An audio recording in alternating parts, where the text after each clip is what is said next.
Hey guys, John here. Hey, it's been a while. Well, partly that's my own volition. Sorry about that. But, as always, this is another episode of Ultimate Dungeon Master. And today I'm going to be doing something a little bit different. I'm going to kind of give a summary of a game I've started running. It's a game at my friendly local game store. Uh,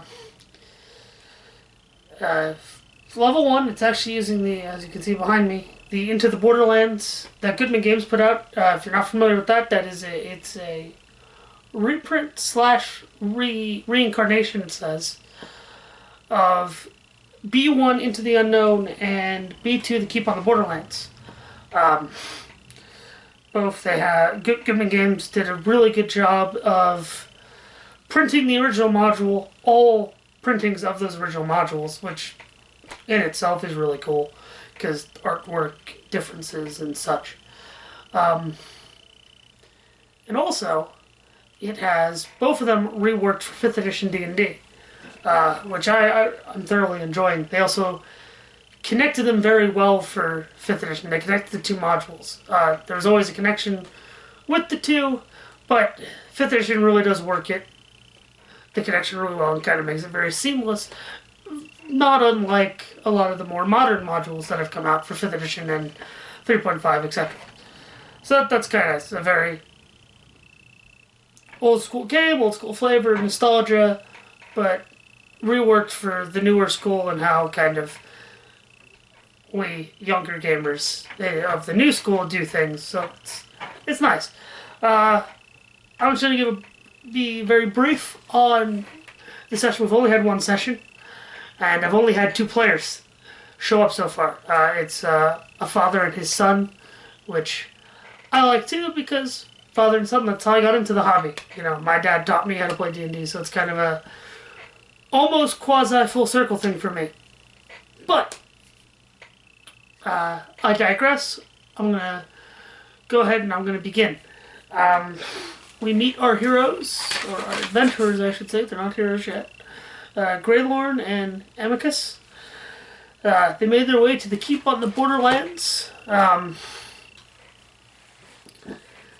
expecting, adventure, glory, monetary reward, money, etc.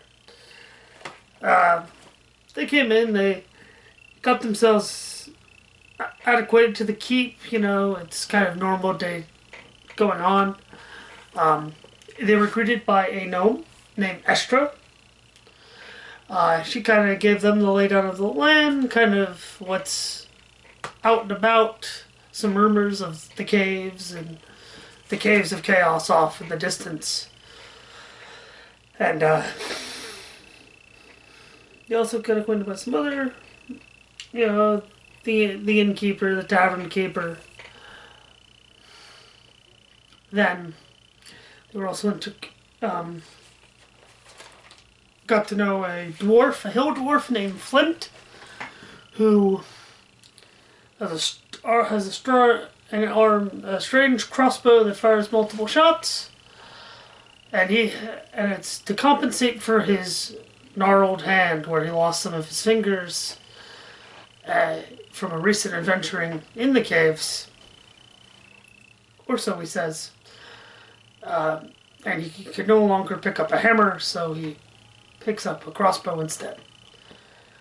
They also met a wizard named Fizbane Fabulous. That's a little reference for you. Old wizard, a little senile, who's been able to help them out in a pinch. That's because they were low on numbers and experience. The Amicus and Greylorn hired the 3 NPCs, and they began their adventure out to the caves into the Borderlands to find the caves of chaos. They didn't really encounter much in the actual Borderlands